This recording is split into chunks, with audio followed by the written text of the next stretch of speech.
Obe TV kodo la première TV po na mi kare bon mo do me bi mi do dagbero fide mi de tin osin mi me no je hundo kan ko hoji voto zagbe akuno zagbe nu ye me sinsen itole yo na do gbenu mi de din do mi de no so bon wa le nkan ton le mi de mi atinjo kan mi no do aziza me ndo gbenu mi ji ti o mi na yi nu wa yo kan ino pro no ho safia na do gbenu yen polo pole chabiche nya tochi na kare bon ho to super mi de ma yo to pa yo rai ne mai mo e o mi na to gbenu tra la ye mi to pon tole nu yen so ro o ko mi ton me tole e de we zon bo mi de no do te gbedo yin akunu zan gbe o je po fe o je gan le ke won mi lo mo mi na wa ko sa ko ka je gan nu wo mo do o to obi no yin gbe ton se to na ji na ja na yi no so nda so no ka ri won no fi papier d'amour do me mo we mo no ko lo proprio si no fi oh maman se gba mi do ku wa di do Jesu fon sin ku kete si ku we eku Judas se ya ese bi era pe ku to me wo gan ko me ka ka ni Judas mo enesi ha e mo sisa ko bosa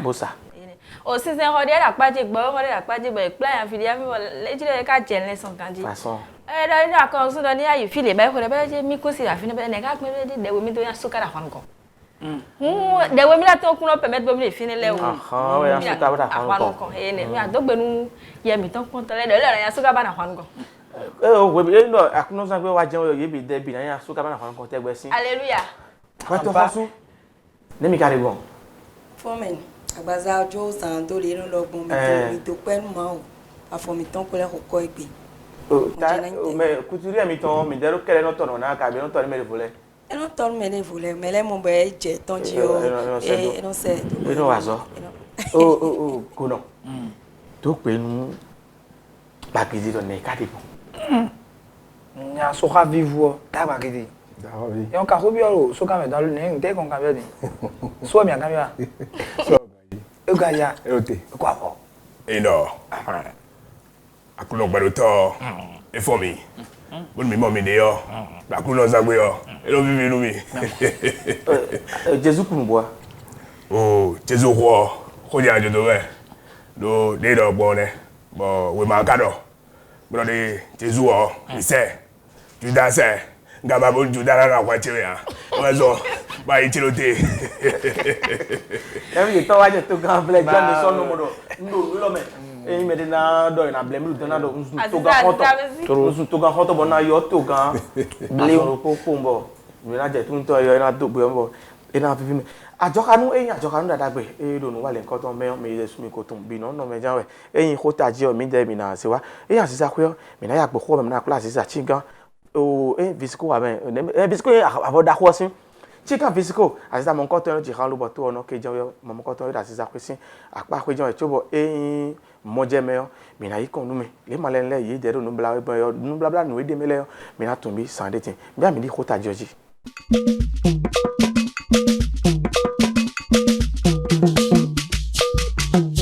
asuporo asipo emi lobo mi lo po sunu orenado achedo alokamado sike yonu oton jia sunu orenado achede jia ko ive ado mi de lebo mi se wa ko sa filo bra kendego pede one ko no che humo sunu po atake orenado achedo alokamado asike asitu eton jia ko ta dada gbe akin wa bo ano don to inu kon ton de do ko ndo keke gba we kabi mayin me we kade lo tegbe enu su ko meton le lo no le ta lo ji pon e ka susua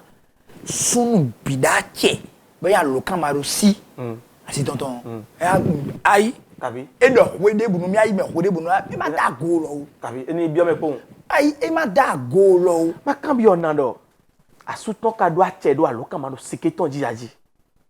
oh eyin aso yin mo na wara hosu fe bo no lo pe de yon yu fe threat Et yon no moro, peut-être millet don yao, et quand bra, c'est mi don kusi portable mi don kon. A moi moro dire fi ende ndo witi, bodo famille ti me ba suti si ye golende yo. A suto do droit no portable ton we bi. We bi no gambi me. E do na kambi yo mas na we so portable to mi to bo so a. E so pon we.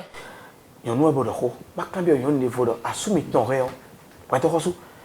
Asumi ton réel na do a che do a lo kamaro su ke mi ton dia. Hora hoye. Le gbanu ro hui. Lo bueno tite, bonita keni. Kabi. Lo yin lo di. Ewe yin lo. Ayi so portable ton.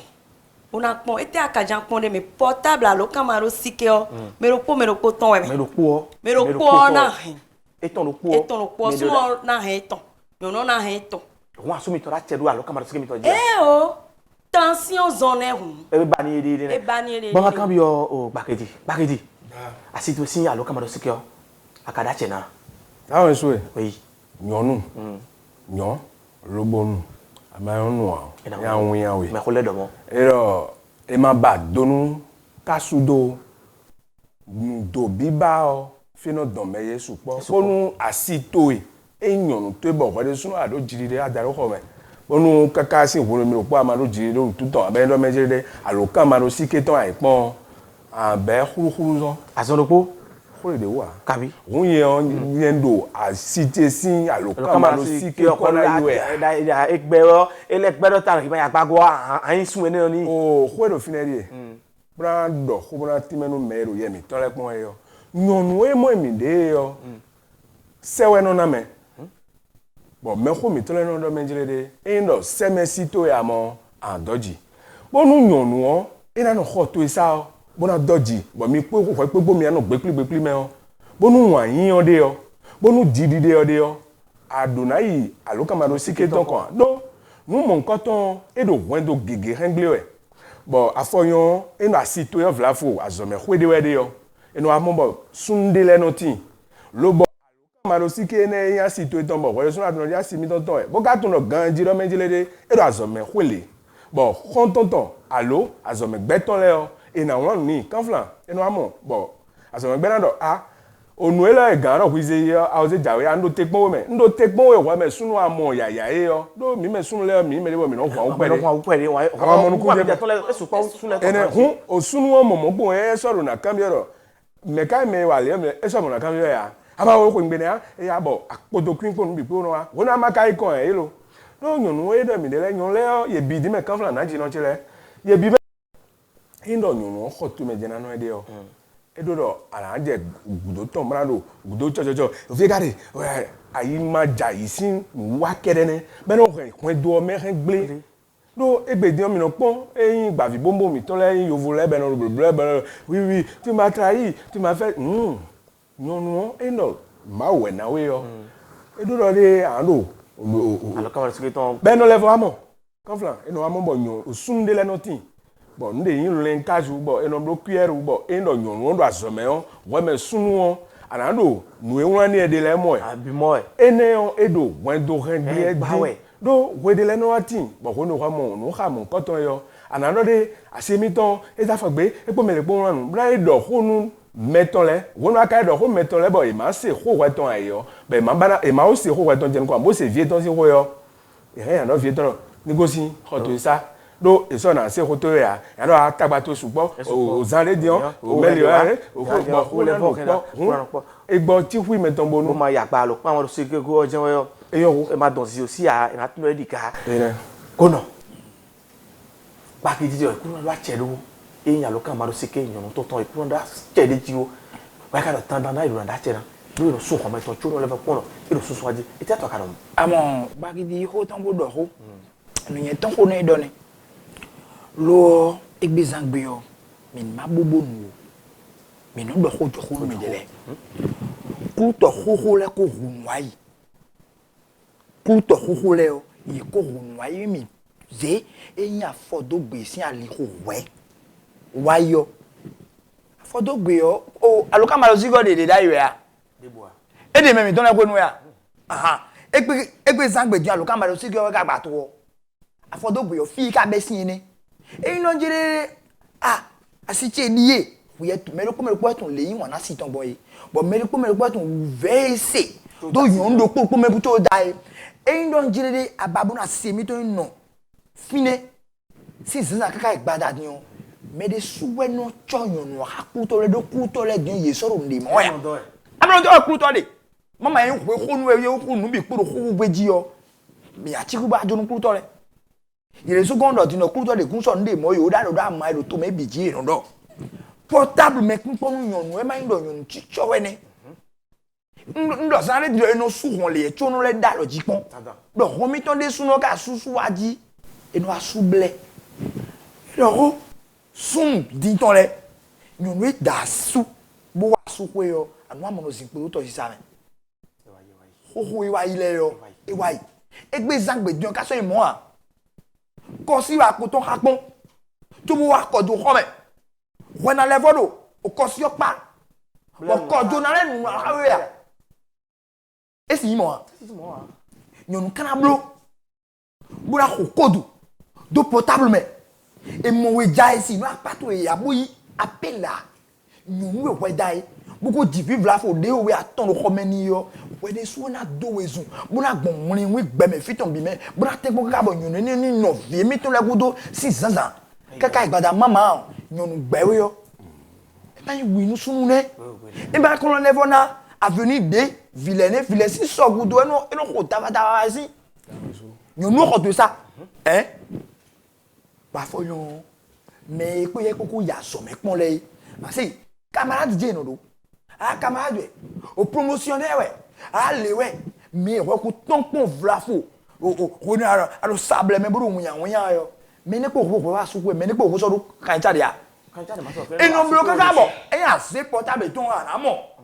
appel vidéo le soir tu nous dis appel vidéo manqué appel vidéo et il peut le voir et non mon bi et nous disons à photo que on te bi convedo à photo que non ton sur comme bi man ya oh mais là et non ye do rio non te mati me do rio ni a photo bo ya walo di lady bo nyunu bi na zabuna na sisi asuto bo na susu asuno do nyonu e do yin sun da nyonu wi we na yin lo tani mo we na e do na yin e ka so mo nyonu ko to sa bu ka appel vidéo lancer c'est tout son levo côté ka jija eni mo me de se do sin you know for to sa bra no lance appel vidéo go ero gbe o kun pe de alopa ina yan modo eyin me de bodo una do achedo asite si portable jija modo ere so modo le jiro mi gbe won ne pa to ko suro emi le yan nu emi yan aso mi to kuna do achedo aloka ma do sike mi le ton ji o aso e ka ta wa ko sa fine e tet mi do aso mi to kuna do achedo aloka ma do sike mi to ji e ma donu e de jemi doro kakabo aje posi o confiance de koro fine ti di de da ho de koro fine ho chobo mi je po e portable yen ton je na ze chobo na tun do le blo e o e ka nyon ti chobe zombo nyon na no aloji nyon na siwebo e sinu konto yon go e ne ndo je mene ko atogu de e ma vivine ton we do da gono de yo yen do da kona portable vive de imbo yo vo blobo privé we mais le poton we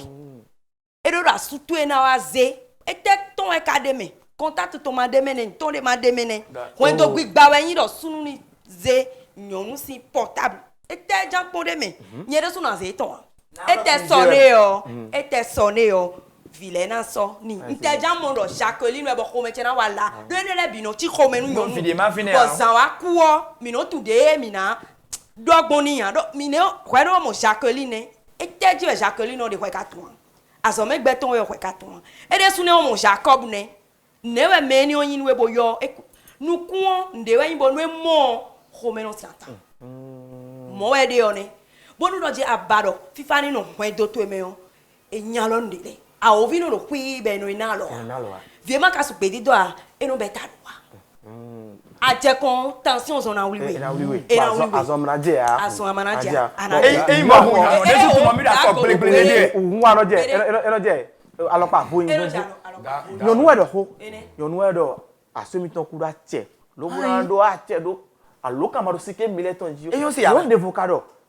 e mi le o asu mi ton do a che le ji tandan na yi no te to aka no mo hoda hoy eyin fo dun gbe ogo sule je yan mi no e mi aka ya me aporo nto mi no so wa tanda Oh, bebe ko kun ku egbedi. Mai mo a. Nyonwe da subo da suwe yo. Be ho portable ni yo. Be to na yi me bua yi le yo me de yi we na yi. Be to de ke. E vora suton si meleti yo. E an ba pede do famille de suton le me. Pede. Adje, me de fo si kanwe yo. Ça veut dire que me ma se comme adje, me de fo si responsabilité gule. Adje check pe pa me de fo ton gule. Nous me odo yo. E we ase. Mi odo be odo ti topo no pe na dru mi kaka bon sole. Ta e na blo ade, do asutu e go yo. Asilo mon koton pere do to to ko ya. ya. Toto no te pogo wa. Me we to ru to e bo to sin to bo to afo to e. But eyo ba lo ka mo do si ko e we honwe. Nta we ka do kaka bra hora do asutu e ipo ko no to san ko lo po ji do le eto. Bo wa su we to ma si pon portable fwe to me ya. Me kan ilo hwe. Bo me ne we ko me bo. Asute si mo me lo. Me menyon le o kan flan. Beto tete bien mi. Ho ane gono do dine. Eyin ai je wonu sun le fo tanda din ya ta fo pe ya. Nu edo sun le hwe yo. Kegeyin portable aloka malo sike WhatsApp Facebook. Do ko ko fo. Amo me odo Facebook ji. Amaka do portable ya boyin penu yen da hwe ni amalo me ni amo Facebook de ti ene. Tan yen ton ko flavo ti bonu asu ya ta lo ko yo gbe yo. Ton ka meto si no we ko wa aje ren onu yo e asun do nu ne le bi.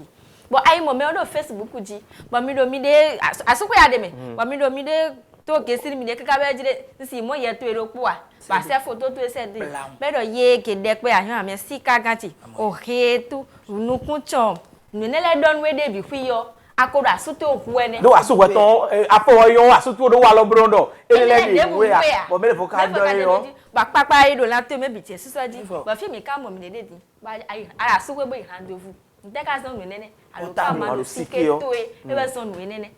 Therefore nyemo bo portable aloka ma sike ne do ede yo. Ede nyonu ite. No. E wa do ede inte. E do ka do portable do asuta kaka be do e o. Ndeka fu wa roka. Ka do aloka me do yin be so le. E wa pon yo ho egbon do ti pe appel video. Bele ti asuta na lu ka mia. O kete e maka do aloka ma lo sike mo ko ton da ya. Nwe ne na lo ti je ka be na do se to mele fu lo to ta de fo ligbe ya. Hun ko e ho to me ho. Aloka ma lo sike e zo lo bo. E je ya gba ti so nwe ne o sa je ka de bo ti fi de bo ti we si. Bo e gbe wa lo ka. No kaka lo bo ti. Bo ka ti fi le bi si. Mo ko to e si. Oh, that one so. Aturo bakiti. Oui. No no na za aloka ma lo sike na flu we na. Oh. Ho do ndi yo. Je ndo ndi. Yo nu kan be we. Do nu edo mi de je yo. Jidi de ho do mi de be. Jidi de ho do mi de. Bo wa me sunu we yo. Bo ndo me jile de awuri bonu asito we. Se ho do ndi ganji me. Do fi nu on be sin ene do fi be sin ene. Bo wuli nu asi meton. Bo tun te to me. Bo yun nu on de suna tun te to me. E we ndo me jile. Anamute cho asito e kaka. Bo blole yo. Ene we gbo ho. Inabote ndo menjire ero fini abanoze aloka maro siketon lobono pon no tro le jena joto de mesi bo dion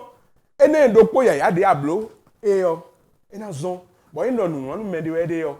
wonu enwa le yo ena no do yo vole wole win ero fini yo eno sunsun amo e ho fini yo eblo do ayi to e asorote jomi do ma ko do ni Eno sunsun. oh eblo do menjire de ayi wole win e wo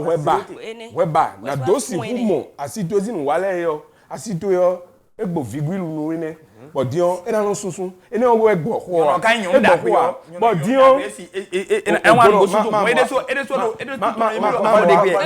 ma mo abo funu mi o aka funu mi an fie enko enye ne ohun eno menjelere ayi mede do mi me wa fie me play feed yo sero pro bo do mi bo eno mi bi ohun do mi to me o mi do nu eyin abiye bo abi mero pro ton se do mero pro ton eno di ayin peto lo te bo na yito edo le won po yun po mi lo khome bo nu ko me sunu ayito edo le bo nu yun si ayi do le bo nu tun menjile de mi po po bo wo no yi kho nu tegbe ai khongbe bo nu e wa yi dasa kholi henu to e bo yi mlan nu mere vuo e pe se do e yo e na ba won bo anabote ro hu yo e we ho do na de o finere no vi che kulo. Ma do bo ina e we ndo ho e do fine zande di mo do menjile de sunu o ekunu dala lo kan ton pon lo be e wa dala lo kan ton yo e we no lo do se abi bo we me sun glegbe no sun lo sunu ayin sunu ipe bo ndo menjile de anu ti hui bo mo do ho de aboro fine bo ndo de ama mo don mu wa de gloro a no na de no de ba chen we no na de ga no me jile ana o fine phone vlafo ana o fine vlafo bon we de anu ya gba si to sin o kan ma lo sike wa bon nu e wa me be won bon alukan ma lo sike ton e yan donu bon sunu won kan flan esi no viton ni we fine mra danu mra décrocher no décrocher pon bon sunu na tun mra be ko pon ni le bi o abi we bon meji ala blo bon le kaka e na gbaje we ni no do won za nu me ko le bon meji le nyonu bon e do ko le ma za portable no blanc dan bon na ko ti sa bon no yen zia yi ti ro le nu we bon no ko me nyonu wa do mi na ta fun mi o pe bon no ayi fi de bu je we o we na de gba do edi no bije edi o bi bodi alors kamaro si ke meton edi ma do a che na nyanya de be oh nyanya de ko de me no wezo mbo nyanya ma de me yo ino klima alokan bono de nyon asito yo edo to me mono yi bono yi kwa gban kan fla e o ko re fe ni yo bono yi da si e na yi da yo nyon de le de hu bo dokun agan lo ken le bono to pa ki mesi bono yi bo mele na yo agban ti o fi te ka le fle hu bo edin bono me ko akobo yon na le kete asito ero nu mo nkan to bono alokan ma bono me yo e ti won e da fo gbe ko ne amara asi e to do ko e ku hun e so do pe ji to amodo e de me e o gbe e gbofo e gbofo bi o ko no dawon eso a che dodo alo kamaro sike yon ton ji o nyanya de be na do we de sumo si gbe o e blodo ade ku ma wa humi o e ne o we ani we so mo gbe to karo ti o e kono yi vlafo onu kan to pa lo de bono do kloblo e nen kan no go bo e na yo mi portable me gbon kloblo me si gbe sa me ku me de to ni ma hu e o na yo en la vide o asutu e Donado a chedo alo kamaro sike ni so peji kun to nu ene o nyanya academia ni do edo a chedo reje ko bi ko enu je o nyanya academia nyanya de me ado wen de pla ko me don ni ado wen je o nyanya ndo kongo to de nyanya de bu de me alo kan te ko bi oh na jina wa to so sutu e kuru ado a chede ji o nyanya de me de ko proche de nyun na de chuba gbera su ton kwando da wen su e ndo je dide dogun jogumo de yo gono chere yo ani kazon amonyon no ko porta gbo kaka bo idoko ni kaka be wa ho to be ni were so akotun lo je mene ke alo kamaro sike ne o nu e no he wa supo we mana ba nyonu e he alo kamaro sike o bobo kaka bo na so wa ho to be re awa gon ti o mi da do le na no koche bo ni dosi no to nyonu kana ho to sa de we mi do sin nyon de gbetin bo sunu do ekunado nu mi ton mi no yo na android ekunado de bu mi bo se ko che fo ba khin te o princessin be yi gbe na hu alo kan mi ton pevi chaki o gbe o e we no re me azome o etun e no re android do la azome bueno do before la azome be no sunu amu ame la azome e we no ete Yaya. Ewe ino. Yaya we ino. Yaya. Ewe ino. Ai khai ma do nyonu sita me e ma zero tatome o. Da. O edo ni o tadun no do. Mi ko igbe me. Ni joro ekun fe do ku yo so me. Boy, so for fi odo fine. Bo so le odo fine, bo so le odo fine. Emi won le kun. E be fi mi po. Sunu le da ti gbe su eni o tu bo ye gele no. Alors wa lo de les zero tameni. Ma wo mi me ro fún mi ton legbe ti on mi do adon mo nkan ton don e asiche si aloka maro sikia e o yen do na che na dandan yen do na do che na dandan yonu sunu aro da che na wa ya di lo gbe mi de fún mi ton gbe don mi de mi tun wa je o mo do iton na ino do iton ba ki de suwo e na sinko e de subo ton wa to ko su de suwo e o li na igbe lo mo na yon ne ina igbe mara yo ni mi dere so mi bode kan gbe mi nei eyin asiza ko yo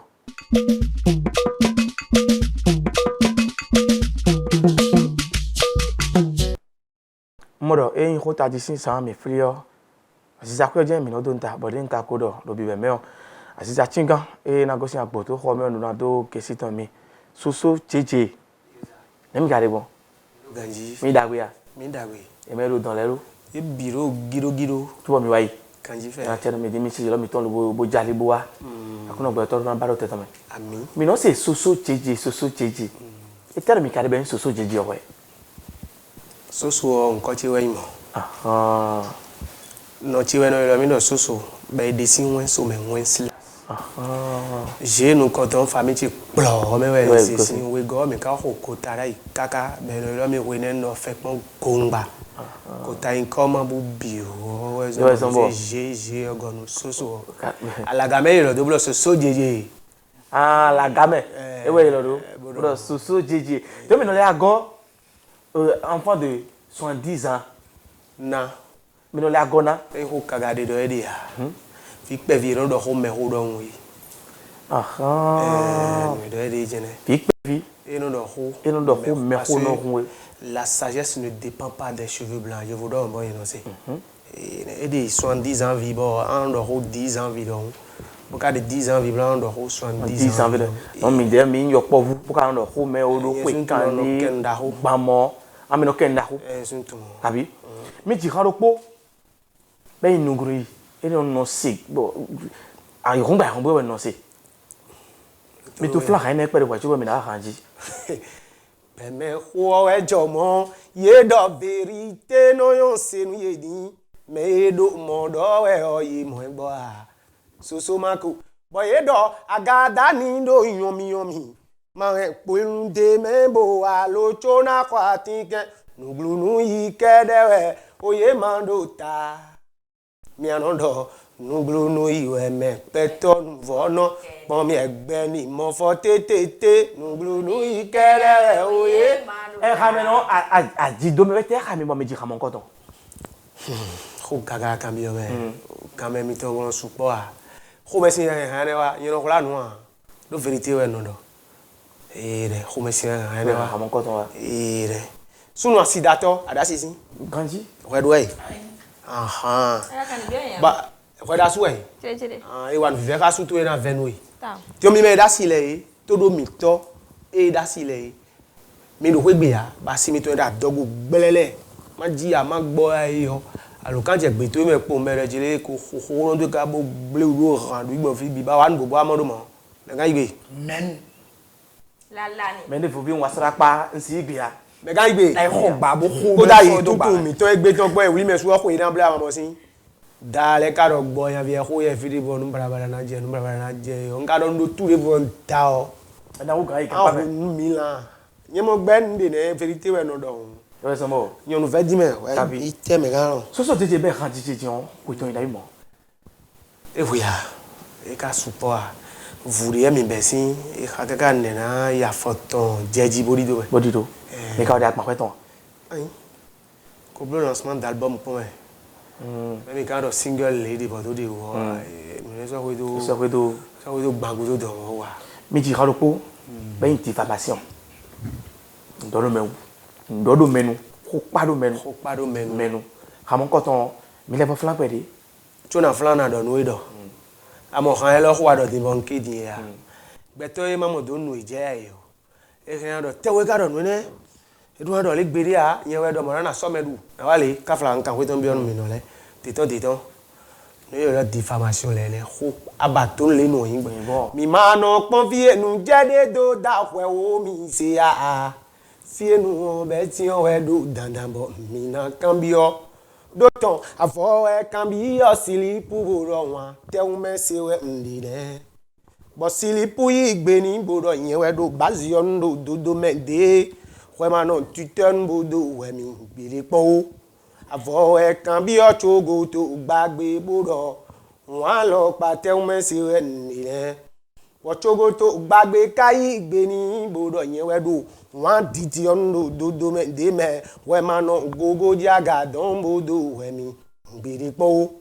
zisu egbe asi tondo nu pe video bo osagboro he man ya pa gbele toto bo zisu igbe ni bodo ho mi ho pele bedi balago bo pe vi ne wa jenu bela ba won bo ko igbe fi ka gba bodo do de we da tono mo le yin gbon be wa gba emi ma no to me be ba no mo ene one ti e clan for yo me no ba me na tun o me fi de agban gba de o e we mele no ba lo bora mo to na to bo na do to yo zo yanga na ka ko to bi o mi o bo me na jira mo ko to mi o mo gbo mi o ya Regardez moi. Oh, tout le monde est en train na to yi gbenu mi wero yon no da suwe yo de to zo a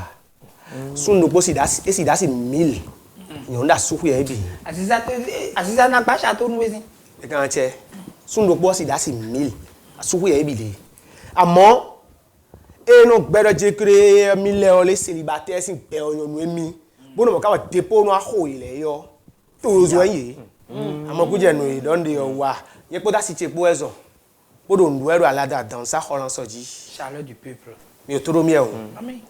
wa si che do apache le bo kafla zon tewe me ho mo papa na do e me ho mi bo win to ti re na jimi do vi me po yon de po zon wa jija ndo nu komiton le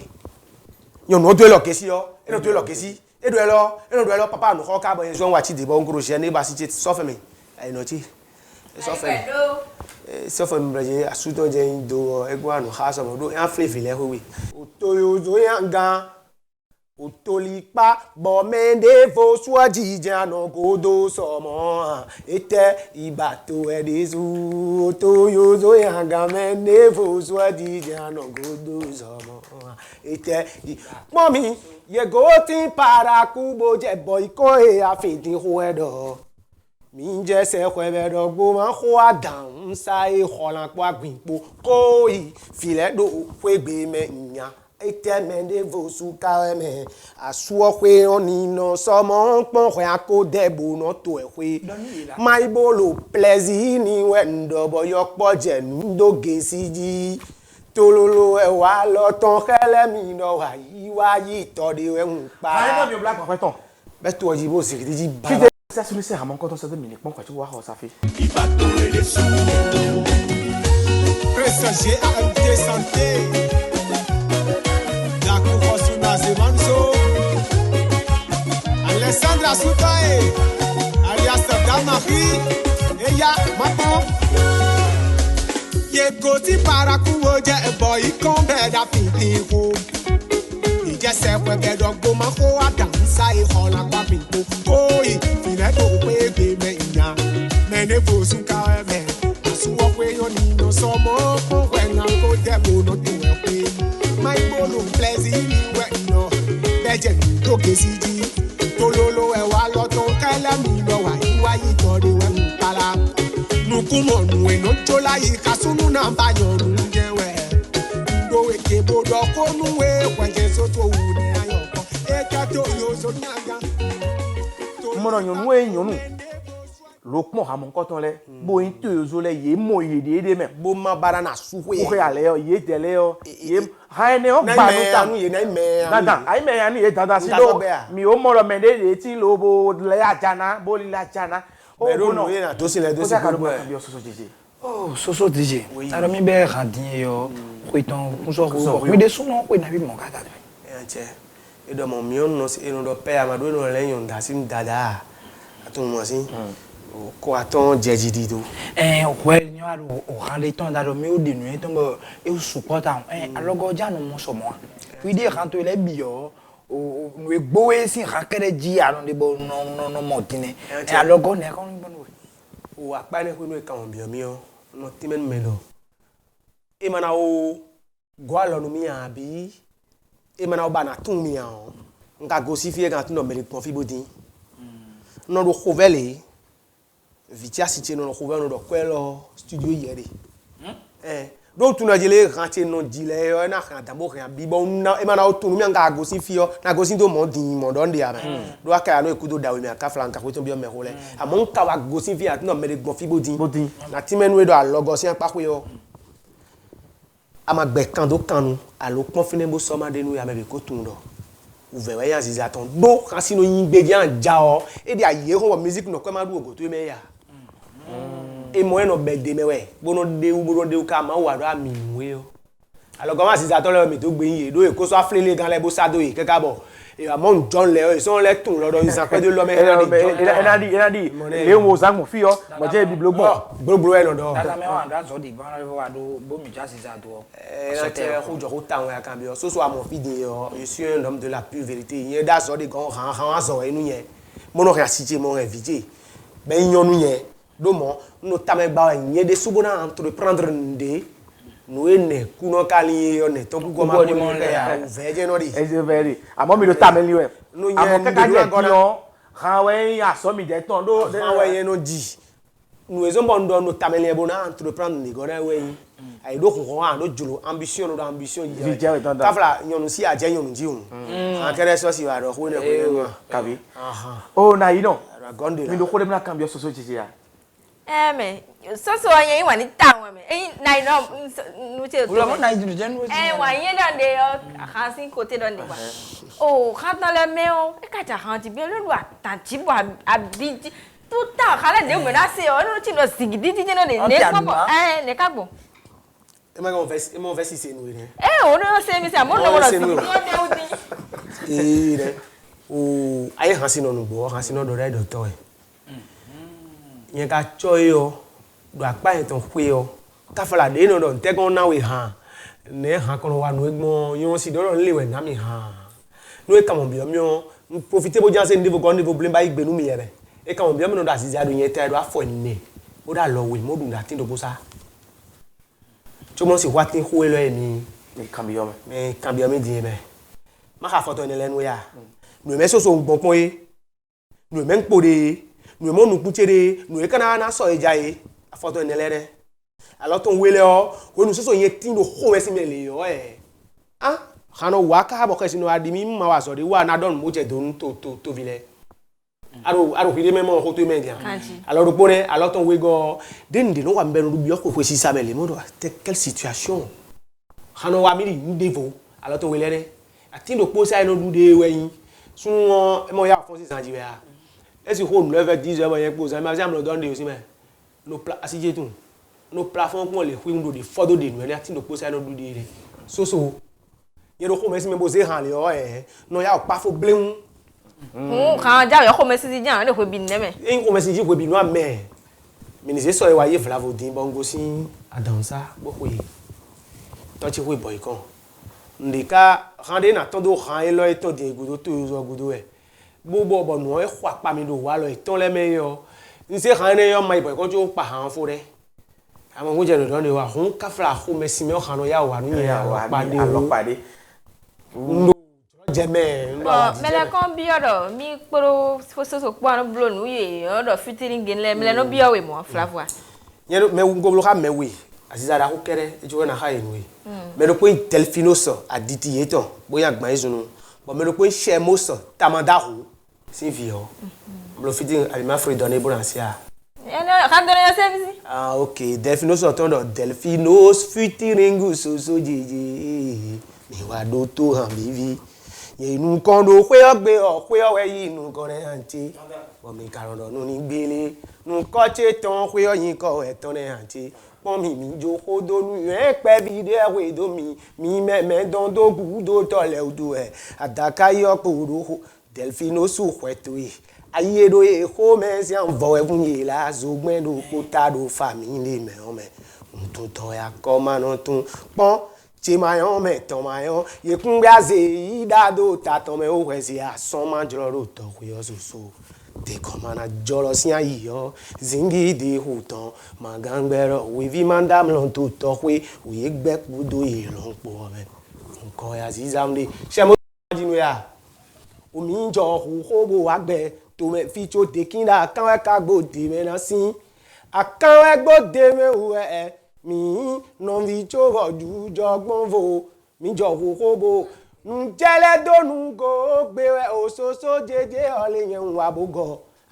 adu zon tun do yevo de na ke kubo gbadi gbetan gbede ozuntin e yo lo ko eje yo lo pasa cho ire agbadan modo ozorun e yo lo titan eje yo lo ta si cho mi pon don sedo okikaye tono yin vodo vonjiro aditi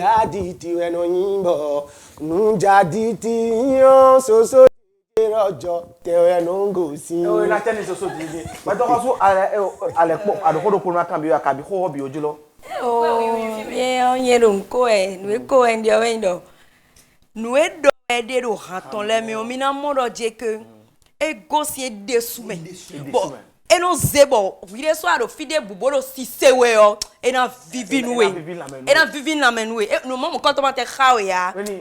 ara moro nu chonu trele bo abida sito na kwa je bien eteni mo wo sa fa wewe e na jo ina so sa amode e no ko so e yo po ganji mele ka yo mi lo bo o wa khonu mi o mariage dia lo uli gbe nja fla fo o le we ka mi be jan yo mi mo alo kan ta je kra mo mi de. La mamie de 64, 27, 27, 65. Allô, 69, 87, 47, 63 dit. Non, 64, 27, 27, 65. Allô, 69, 87, 47, 63. Et yo mi bon mo ko won. Et la mamie tolo, et t'es dit. Ko nu lo bodo. To me file bio. Le te mi kai won atan. Yin wonu ye me bi. Amodo taji yo. Ndo yin wanu yebe pi amodo taji yo me we de letting bo yin wanu me poko go si me àwọn to mi ton zegezulu bezia ero no ho abindo han ton sewe o on ti ibo to mende don ma odi en no mi me tu fofo me to reschool la no to many funny mau ye do gonu o ye we ono ti yawe mflin fofo ti oji no de mi indo ido oran khodo we ome so feeling check bovi oleji no de mi so dazo me iwe dokuno ajuru mantinu menwe ya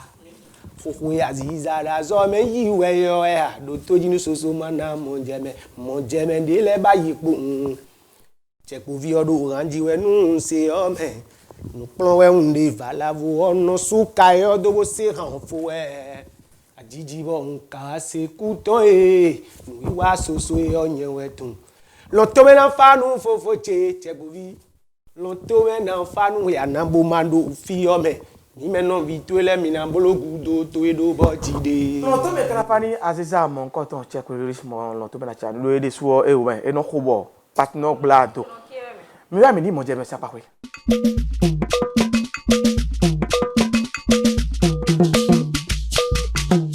mo jeme o mi bio apa mo nkan ton ko yo mo do mi no re nu e mi ronaldo mo jeme ton mi no re do po bo mi no do mo jeme to lo ko mi to legbe apa mi to le sa ganchi e gbe o mi do na kendo nu blabla ayon le ton wu nu blabla ayon le ton we mi do na kendo bon ko kla alpha mi jeme ne yo le do ko kla mo nkan ton le wa to nu mi alpha so ne mi kari bon do ganji tó gbé nu alpha pere lo makawa ganjaji ló gbé mi ton me oni kinki e pe so de dada bẹ́ẹ̀ ni aja de dada ni edo mi wa ganji ali yosin ila chere mi tin me la kendo no blabla ite kai no blabla te wen kare oni ke mo pe ni àwẹ̀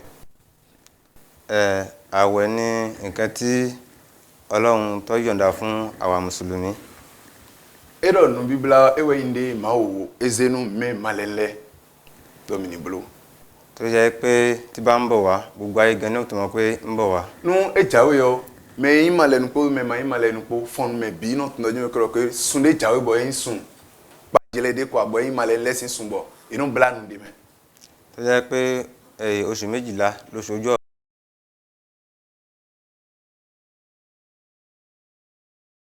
ẹlẹ́kẹsàn òun ló jẹ́ ti Ramadan náà edo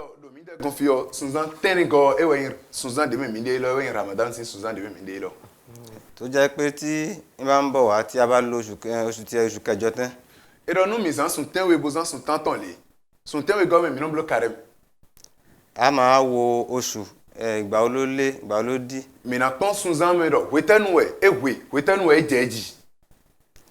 tí oṣù bá ti lé agboro bẹ̀rẹ̀ àwẹ̀ lẹ́kẹ̀ẹ́ no indo sunzan karu wa kaka bo atene o no indo e wa atene sunzan tene go me bibio le trulo mi na be carem no mi ka be carem mo le mi na pondo sun eje aga kabi eje aga parce que fidele de we na jaga do egbe bo eje so e na jaga do fidevo mi comprendre no eje aga do fi egbe ni o ça veut dire que carem de mi blo egbe o e blo e so gbe pepe ne e na blo 30 pe me de be le no beru ayi ton hongo gbe isi beru so e blo de nyokoro e na wero posi mene e de gan e blo 29 ne me le be on bla 30 me de be on blo 29 tí a bá rí oṣù agboro mu àwẹ̀ ero nu sunzan ni o ma jaga mi no be karema àmọ́ Ànábì Muhammad sallallahu alaihi wasallam ero prophet Muhammad sallallahu alaihi wasallam ó ní tí a bá rí ẹnìkan sọ pé òun rí oṣù lónìí o tá sì mọ̀ pé eléyìí olóòótọ́ ni kódà káwa yòókù ká má rí ká bẹ̀rẹ̀ àwẹ̀ lẹ́kẹ̀ẹ́. mo ń dọ̀jú mi kó gbẹ mi mú mi dé gbèdì bẹ́rẹ̀ mi lọ kí lọ́kẹ́ ah èmi mọ̀ sun égbè bọ̀ mo lọ mẹ́lọ̀ dìyàn ẹnu dọ̀ kó jọ kó bọ́n dọ̀ nù gbọ́ mi hàn mi àbẹ́ kárẹ́ mi láǹkó ilé. eyín mẹ́bi jẹ́nà mọ̀ sún wọn. eyín dọ̀ mẹ́bi jẹ́nà mọ̀ sún wọn dandan mẹ́ ẹnu dọ̀ kó jọ bọ̀ mi tán mẹ́lọ̀ dìyàn akótó mi gbóná nù ẹ̀mẹ́ yàn ẹ̀dọ̀ mi mọ̀ sun wọn mi hàn mi àbẹ́ kárẹ́ mi. torí ìgbà mi wà pé kurukuru máa ń bo ojú ọjọ́. òwe dé lẹ́ǹde bọ̀ zinflu àgànù tó zinflu bọ̀ sunzanu tó yẹ ẹbílẹ̀ kọ́ bíẹ́ mẹ́ eyín mẹ́ bíẹ́ sọ́nù kún wa ẹ wọ́n sọ́n bọ̀ pẹ̀tọ́ de na mọ̀lẹ́ blandọ̀ mi lẹ́jọ́ kúrẹ́ mi mọ̀lẹ́ ẹ̀yin náà yín pẹ̀tọ́ blandọ̀ nu jọ̀nu bọ̀ mọ̀ ẹ̀ náà kó èdè blandọ̀ ah mẹ́ lọ kó jọ̀ kó ẹ̀dọ̀. àwọn lomi wà tó ń súnmọ́ oṣù náà tẹ́ pé àwọn tètè máa ń rí ní kòtè ìtọ́dọ̀ tiwọn. mẹ́dẹ́lẹ̀ de do côté mi dọ̀ Arabie Saoudite dọ̀ diyan èdè ọ̀ sunzan ètò tó èdè nu yà ọ̀ mọ̀ tí onu èdè ka mọ̀ mi dẹ́nu mọ̀rọ̀ fi mọ̀ ẹ wẹ̀ inú wa yìí lọ mi dẹ́ sẹ́tù bọ̀ ah mi hàn mi àbẹ́ kárẹ́ mi ẹ wo mi nọ tẹ ẹ kò wá. ó ti jẹ́ nìyẹn. de ka gbọ̀n ne de sùn mi tọ̀nà jàgà gbọ̀n ne. yẹn mi ro tó tali gbé dọ̀lẹ́ nílẹ̀ maka yọ mi àbọ̀ mi mẹ́ ro filẹ̀ ọ mi dọ̀ mẹ́ iná dọ̀ kójọ kó e mọ̀ fọlá fọ bọ̀dọ̀ e mi mọ̀ sùn mi hàn mi nàbẹ́ nublabla bọ̀ mi maka mọ̀ sùn àbọ̀dọ̀ e mi mọ̀ sùn ọ mi bolo kàrẹ́ mọ̀ ẹ̀ nà tiẹ̀. mi bolo kàrẹ́ mọ̀ ẹ̀ nà tiẹ̀ mais sans que mi na yí lọ dàn sẹ́dọ̀ wẹ̀. parce que sun e no tɔn do agadɔn jɛnu kɔnu mi dɛ do fi. njɛ do fi. e bɛ sun bɔ mi n'o do appel bulonu mi dele wɛ. est ce que e ka tɔn do mi dɛ gɔn wa e o mi dɛ mi o mɔ do fi ya mɛ e o tɔn do dɔn mi hɛn mi a bɛ kari mi e tɔn do fi ya mi dɛ sun mi yi hɛn mi na e lɛ sɛ ma dɔn kari mi bɛ. ɲɔna tɛlɛ ka do nubɛlɛbɛlɛ mɛ. ok an ni dada olu wa nínú oṣù Ramadan. Ramadan oṣù alibarika oṣù alápọ̀nlé ni. e dɔ sunzan de bɛ ni sunzan digo tɔn bɔ yin sunzan bénédiction. tó yẹ pé tó bá dé kódà kó má jẹ́ mùsùlùmí kó jẹ́ mùsùlùmí tó bá ṣe dáadáa mi ó máa rí ẹ̀sìn rẹ̀ gbà. e dɔ jẹ́ ko nu e dɔ jẹ́ ko sunzan ni wa ayin ma lẹ́nu wa ma ayin ma lẹ́nu o mais bien no do bénédiction do sunzan ni o mɛ sunzan ni o yin bénédiction no mɛ bi ma lẹ́nu o fo dun o mɛ debu bien do taragbe do sunzan ni o mɛ. kódà tó fi dé pé gbogbo àwọn tí yóò ṣe mùsùlùmí gan àwọn máa ń gbé nǹkan wá mùsùlùmí. parce que do sunzan lɔ mais yin dɔ jẹ́ ko ma lẹ́nu lɛ jẹ́ na bulo sahara mɛ fonu lɛwɛ no dan dudu bulo zewa no ma lẹ́nu lɛ do mosquée bulo do mi do bulo sahara na bunando itaragbe de do sunzan mɛ ha mɛ bi. nítorí pé Ọlọ́run kẹrin gbogbo wa ń sìn. maaw do kpɔ jɛsɛ mɛ bi de eyin maaw we ya maaw do kpɔ jɛsɛ mɛ bi mi do sisan wɛ de kpɔ taragbe yɛ ba mi de parce que yin sunzan de bɔ edo mɔ wero edo mɔ ne edo mɔ sunzan ni o wero sunu kpɔ nuni o mɛ do kpɔ gewɛ nɔ tɔn do kpɔ kpɔ mɛ. gbogbo oṣù ni a máa ń ṣe dáadáa. edo sunzan lɛ bi mɛ mi n'o bolo dagbe. àmọ́ oṣù àwọn dáa ṣe dáadáa kí ní gbogbo oṣù yòókù ládàá kẹrin lágbàá mi. n'o yin dɔ a bolo sunzan di yɔlɛ mi n'o awa dagbero kpɔ numɛ di yɔ dagbero kpɔ di awa yi ni yɔ si donna wɛ maaw nana wɛ. àmọ́ nínú oṣù àwọn dáa yẹn tó bá ṣe dáadáa yọ kẹ́ ó fi gba mílì ládàá. mais sunzan yɛ lɔ mɛ di yɔ n'o a bolo dagbero kpɔ numɛ de li yɔ dagbero kpɔ ni yɔ si donu wo kabi 100 fois tɔn maaw nana wɛ. e wɔ yin dagbe de maaw na tɔ do agbanto mɛ. ló fà á tí gbogbo àwọn olówó àwọn lọ́jà tó máa ń ṣe dáadáa tó máa ń rìn lọ́wọ́ tó máa ń fowó. e wɔ sunbɔ nu mi bi yɔ sunzan yɛ lɔ mɛ li yɔ akpɛtɔ no lɛ yen no do dagbe wa ibudu no do sahara bulo nu mɛ bini ni do taragbe do sunzan yɛ ni yɔ mɛ. mɛ tɛlɛ bɛ ka do na bɛ yan. wọ́n ní àwọn wo ni ó gbàwẹ̀. àwọn tí a yọ̀ǹda láti gbàwẹ̀ fún ní àwọn tí àmọ̀kàn bá lágbára.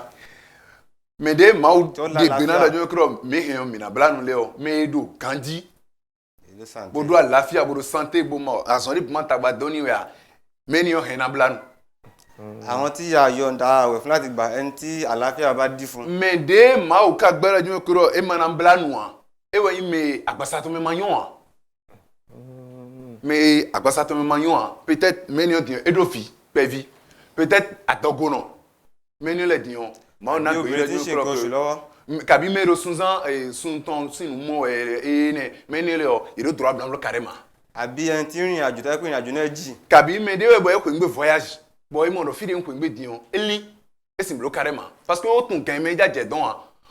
mi mɔ wa parce que e bilo kari mɔ do le di bɔn ele wuli ali bolo moto mi kaka bɔ ele ko gan ye mɛ minnu tunu ye ni bɔ gan ele ko bilɛ diɲɛ ele nya cɛ do kɔni a se ko n gbɛ voyage bɔn a mɔ dɔ voyage ɔli ni yɔ a si bilo kari ma. toro ó ní àwọn abo tí a máa ń ṣinu. e do gandele mi bɔ minnu tunu e ka do gandele mi bɔ minnu bila nu. torí tàbá tó yá ṣinu yẹn náà ẹ̀ṣẹ̀ ló tún jẹ́ fún àtàgbà. n'o mi ma yà o tunu wa ele nya cɛ do kɔnu mi. gana mɛ kanu bɛ. ok gan mɛ nu bibila nu bɛ yɔ a fɔ gan nɛmɛ blanblo prière wi bɔn minnu bɛ nu bibila do gan tɔn pɛpɛpɛ mi minnu bɛ nu bibila. bɛɛ na fɔ gana mɛ. bɔn e kana fɔ 19h10 ou bien 19h00 e ko fɔ. sɛyin dɔ kama kɔtɔn lɛ. gan ni o lɛ wɔ a donna tunu. na tunu. ee nɛ. n bɛ bila ko nu e ka golo kaka bɔ alaji na ipon pa gudo bele monu bisa pede vavo no indo honron to ma sinzea jodo do mi kun sin bolo ma blo do ju kro ado we so ke na bi o blan le gba te e be ganji bo honron tout temps be ya ka ko genne mo po won ba no soja ri no indo e be ganji bo honron pere tout temps bo ko ganna ko bo e mo do ju kro fi lo ni mo je ndami di o e rin na tite blan blablution parce que d'idée mi non bloc prière do e rin na tite blan bloc prière ablution de mi non bloc prière e blan et dame le sont senti do mi do carême blo ya quand te we jena ko be na fon blan ton ton oh na ara ko bla kabio alpha le Alpha káàbọ̀ Àgbà. ìyàwó ọ̀fẹ́ Ó wà dáadáa. kú carême Ẹ ṣeun. mo o kun le o ebe ni abo ho gbonu e be bi nu che nu ebe oh nyonu alopa te ka na danu asutun ro carême hwen ne nyonu na da ndudu nu asuton carême ko e we nyonu e eso igina nyonu e blo maria ya bo wuli alo ha nyonu ni o e na da nu asuton carême ko mi na o dami de gbon lo pade wonu e ma blo mariage o si dami nu mi na o te dami de gbon lo pade mi bo ma o blo carême ma o blo mariage e na da ndudu mi a mais e na le da ndudu nu mi parce que alors pa weji wedi mo n ko je lu do ni Ẹ jí ṣàlàyé lẹ́yìn fún. Nípa èyí tí wọ́n béèrè yẹn. e do ko de mi kan bi ni o sin côté o Tí a bá ti wà pẹ̀lú obìnrin tẹ́lẹ̀ tí àwọn pàrà rẹ̀ ti mọ̀ pé ọ̀dọ̀ ọkùnrin lágbáyé báyìí ló wà. ero nu ina ju kro de akoyi nyonu sin ko gbogbo ko ibi obo topo nu poko tun o vi mi ton mele sin lo me wedi Kódà kẹ́ má ti sọ igi. même si mate o blo mariage Ó lè máa ṣàṣàrè bo fún mi yín. ko jivi bo mi ko ro po e we ke na da dudu bo na du blan blan ahane ama yom keke na no ko ve me Náà ṣe bí kí ìyàwó tó dé ṣe bí òun ní dání fún ẹ tẹ́lẹ̀. mi mo parce que to carême na wa e ro ndanu e dai baro dudu esi bo na mo de mi do carême ma na da nu ya e do tura blan da nu Àmọ́ ojúṣe tó ọtọ́jọ́ ọkùnrin ni pé o gbọ́dọ̀ gbìyànjú kó so igi rẹ̀. we ka wa in ta to de mi boy na in nu boy na wo sun atefide boy dole o na in ki gonu ko le sun na te pon blo mariage kai ede no pa kala e ni we no in ki gonu me bo o Flavio nyonu po wi po karo no bla bo no ka je nu kudo ya do nu bla bla te ya nyonu ne nyonu ko wo ko do nu bibla me bo ngudo ton sin ganho ni gbe je ngudo o e na do carrément te ro fine e ya tan san si bla san e ye so sin blaz an gban mais ina fom lan du da nu e bo ko na dudu e mo nu indo e foni yon e hen e na lebe che umo ara ko bla kabio o ga ai alfa le di bo ma ikura me ahun we poko e o wa mi ro nu bla we yo na do fon bo na se me dada mewe kado na nanu mia to me le tin ta yo le tin bo e ma na ya yo le abi ahoto me wora anamia abati e no fe me dada mewe ti me ni e oni pe taba wo nu awe ṣé dandan ni e a fún yan ní nǹkan ke àwọn tó fún yan ní nǹkan mi kabi tan fo go me Ẹ ado o dandan kọ́ ni Ọlọ́run tú láàsì nìkan pé kó bọ́ kọ́lọ̀ bẹ́ẹ̀ pé àfi kó fún mi nìkan tú láàsì hàn. Sàrà ni a máa fi rìn lọ́wọ́ ni. Ni nan mi no mi on de sun do bon fun te ton blonu yi Sahara we do mais ndo nyo kan forcer mi ro ko ro e nanu mi a so mo nanu me ni o e ça veut dire que me ni e do intention da gbogbo wa ko so mo ko ndo mo yo o ka mi de ki ka mi de ta o e ma nanu ye ya e wa je ta ba si we no mi ko bo mi no frime e so frime surtout à la jira pati yo mais e no ka be de na yo bo se we di on lo no te mo no ti dada be ni na mo me ni o e we do mo carême de blo carême de blo e yon parce que e do e din ko mbo wa no e na jimo kro me blan ko mi ko dandan mi huta parce que yo mi na nanyi bu ame aha non no me blan ko mi ko no ndo a ku kan yo din ba mo do e klubo pon de ti o me po blan do kharo po mele o ana e bo e po me yi hon ton to yi no eno to le bi an kan blan na e me bi boy me bi na no awa jije kha me do gan ko me bo me bi na yi benediction ko ni ogbe ton kha me bi de dogbon ni o ye we ki ka mi ton le me no amodo no asupo ye we ka na bi je ko no ha do pero po no e nu bla me de o ye we ka na bi ko ha Kí ni sọ mẹ́? oni taba wa nu awe báyìí pé báwo la ma ṣe a ma kí un gba kwa irun kíkí mélòó ni yan ma kí níjọ́ kan Tá bá wà nínú àwẹ̀ báyìí ìrun kíkí márùn náà la máa ń kí. okay ero nu kíkí de mi no kí gbèròpọ̀ aton we mi no blo gbèròpọ̀ prière aton we mi no blo gbèròpọ̀ fi no no e bo gba ye ye ka ni le bi o fo ya prière ni o le bi edo kan ton me do kúrò bo mi no blo mi na blo enzeme bonomblo de do gan we me bonomblo de do gan ne me bonomblo de do gan ten we me bono ablo fifo to do gan tanton we bon mi no tunu o chono le be fifo ro kan tanton me ne me e o nu tuntun mi le ton mi no tunu do gan ten we me nu mi tunu mi no blo prier gan tanton le ho mi le no blo prier chono adunu wa wa chobono mi tunu pe do 19 ni mi mi adunu bo e ko 20 mi mi na le ablo prier mi ton da wan so o fi pe bile lo yedo na bla na do ayonde lo ti mo ntun wa no ipo to bla pe timbo fi pe bile din bi no gbo bla du tan ko ma de awe alo ni pe bile na bla nu tata do alo go so se nu bla do aga bro to do fi ton lewe ko sa pe awe àwọn ọmọ kékèké be a pàṣẹ fún pé túláàsì pé kon gba we dandan mewe yo po fún bla nu torí tó bá gba pẹ̀lú túláàsì yẹn yó ma lọ join mon no ero forcer vi iblanu forcer bu blonu ni o e kan iblanu e kan je nu gudo na fin singonu ero droit ni o parce que yo po bo e ko do horon ton nu ezumbo mi no do yo po vu ni blanu e do kwedi yo po vo do wo cho ina do ni je nu blaji mo no kun je mi a cho kwe yo po vu ni o mi do ebesin kwe tene kwe o mi he mi an ble ah blo le pele kaka bo mi na hen kaka bo e wa mi di mo mi he mi an do ya o ahen di on ana idunu mi comprendre bo e do mo kaka bo e jan do kwe wewe kwe wewe kwe wa ton kwe we ni mo mi na je pinpin ni kaka bo e na no e na je biblioji kaka bo e na ho 19 ni on e na do me sino mi jodo blando ndo e na su blando kwe foto ka bi na do ni ngwa cho mi na be yo e si ku lo wa malenu e kaya khodo fonu le pa flafo lo bon bla bla ya de bla ba se ton ka je o fi soji flafo e o la le soji flafo mo mi je wan le se jo nu bla gbewe alo continue wa do me no ndo ko re sun ayin me de boro agité o a kan karem to igbele ni na mo te fi dinu me de na mo te ro nde budu e fi gan holo me dion e no di nde bunu asimi atan ntesi ete na ndi ntana mi atan la pa ton parce que nte bon ma oduda ya bo dinde ngwaru karem me dion be na no ni ndu e din be na jiru mi ayo nti de fini blan jiru mi ha ntno kan ho bon tunu kan ho jewe na du Sunzan lo po ni yo me o nde Sunzan to bude wa yo me o nko blo nsu po de mesi bo Sunzan ni yo me o jan bi o kwesoke ma wo blando bi o nu jonu bo Sunzan ni yo me o ye na ndu edin be na yin nu blan shere mi ayo nti le fini blan ó sọ fún pé Ọlọ́run gani ma yo ku lo kan yẹn ma wo no de si an ka meto me me de buna o te de budu egbon fini bo e na din ti ro kan to ya ma ko de ni o si an ka to me wa tun de ade egbon yi ojú oṣù kan ta lò yẹn kódà ni mo fara ni mo nira kankan mi mo Sunzan lo me tin nde mi blo ni o le e to no tun yan kro e do couvert àmọ́jọ́ tí àwẹ̀ bá parí bá ń jọ́ kejì báyìí ni ẹ ti mọ̀ pé mais no mo e din tro din no je so asi no couvert couvert si me ka ta tante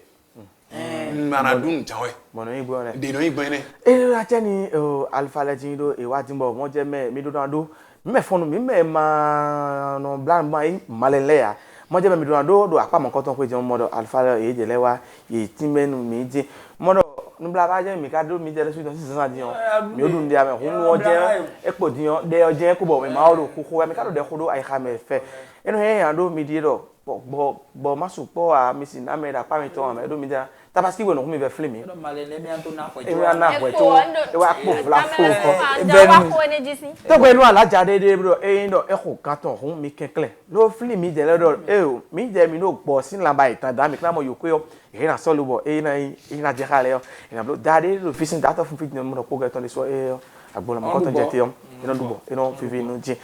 e na chano mi me po mi je kaka di mo mi je nu wa le nkan ton e fifo no gbe we mi na do mi jakoka eyin OBTV alo la Premier TV je wo nu wa dada gbe le nkan ton e kan koko mi na no mo do bra no pon we bi we nu e julo mi e mi na no pon do e do flag pe ji oji na do gbe nu si je ke sesu podo e o ma be de po ye me no jagodo lo bo nu mo nkan ton no je hun gbe no je kan gbe le na do gbe nu se de le bi that of le so na gon gbe ma do mo nkan ton adam kwete ne lo so e na do fi de bo kwete on e na do no tanda